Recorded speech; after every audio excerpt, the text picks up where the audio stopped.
Hi friends, आज मैं आपके सामने लेकर प्रेजेंट हूँ सेक्शन 105 जिसे हम लीज कहते हैं, लीज डिफाइंड। ये चैप्टर 5 से रिलेट करता है लीज, और मैं इसको बहुत ही इजी वर्ड में आपको पूरे कॉन्सेप्ट से क्लियर कर दूंगा। तो let's begin the topic. A lease of immovable property is a transfer of a right.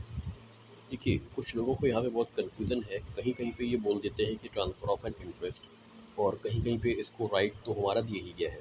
तो सबसे पहले हमें इसे क्लियर करना है कि ट्रांसफ़र ऑफ राइट है या ट्रांसफ़र ऑफ इंटरेस्ट। तो इसको आप क्लियर कर लो। When we say transfer of interest, अगर हम ट्रांसफ़र ऑफ इंटरेस्ट बोलते हैं ट्रांसफ़र ऑफ राइट की जगह, तो उसका मतलब यही है। When we say transfer of interest, that means transfer of the right to use and enjoy the removable property. मतलब बात वही है, राइट आ ही जा रहा है, ट्रांसफ़र ऑफ द राइट। अगर ट्रांसफ़र ऑफ इंटरेस्ट भी बोल रहे हैं तो उसका मतलब कंफ्यूज नहीं होना है आपको। ट्रांसफ़र ऑफ इंटरेस्ट मतलब वही है कि right to use and enjoy the property for a certain time. अब एक मोटी मोटी बात जान लीजिए कि लीज जो है वो हमेशा होगी इमूवेबल प्रॉपर्टी के लिए। इसको कि आप ट्रांसफ़र ऑफ राइट और ट्रांसफ़र ऑफ इंटरेस्ट बोल सकते हैं, ठीक है, जो कि सर्टेन टाइम के लिए भी हो सकती है, ठीक है, या परपिचुटी। आप कॉमा इसको छोड़िए भी। लीज इमूवेबल प्रॉपर्टी की होगी पहली चीज़। अगर ट्रांसफ़र ऑफ इंटरेस्ट और ट्रांसफ़र ऑफ राइट में कन्फ्यूज़न है तो आप ये समझिए कि जहाँ पे अगर ट्रांसफ़र ऑफ इंटरेस्ट भी ऑप्शन में है तो उसका मतलब भी यही है कि राइट टू यूज़ और एंजॉय द प्रॉपर्टी ही मतलब है। मतलब इन ऑल राइट ही आएगा। अगर इंटरेस्ट भी बोला गया है तो उसमें भी राइट इंक्लूड है, ठीक है, टू इंजॉय सच प्रॉपर्टी, ठीक है। तो लीज होगी आपकी इमूवेबल प्रॉपर्टी के लिए।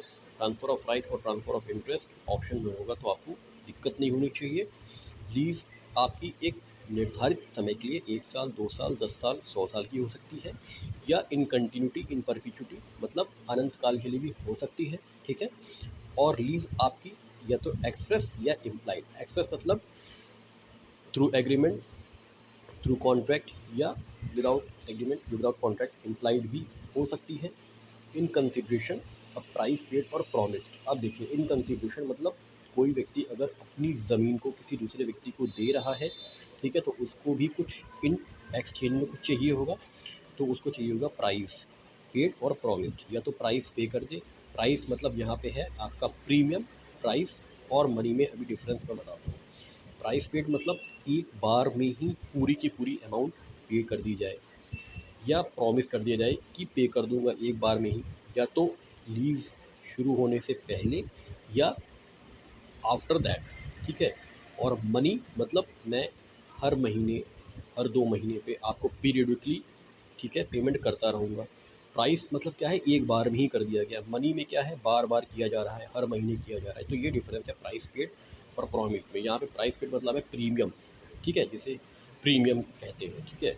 और मनी मतलब है हर महीने कर दूंगा, पीरियडिकली कर दूंगा। कॉमा लगा है, शेयर ऑफ क्रॉप्स, ठीक है।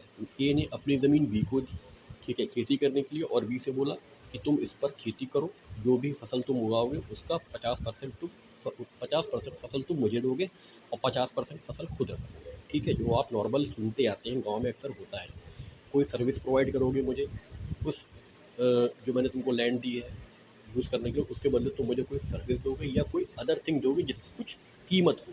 कीमत होनी ज़रूरी है, ठीक है।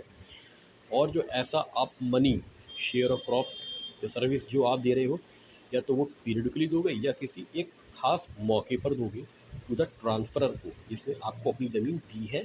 कौन देगा, ट्रांसफरी देगा, जिसने ऐसे ट्रांसफर को एक्सेप्ट किया है, टर्म को एक्सेप्ट किया है। अब देखिए यहाँ पे lessor, lessee, premium and define किया गया है।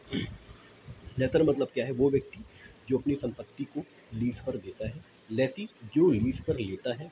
प्रीमियम वो प्राइस है जो कि एक मुश्त ही दिया जाएगा, तो उसे हम प्रीमियम कहेंगे। और रेंट जो हम पीरियडिकली देते हैं। एंड द मनी, शेयर, ठीक है। अब देखिए इसमें क्या आता है, मनी आएगा, शेयर आएगा, सर्विस और other things to be rendered is called rent. मतलब रेंट में केवल मनी नहीं आ रही है, मनी भी, शेयर ऑफ क्रॉप्स, सर्विस और other things to be rendered, so rendered is called the rent.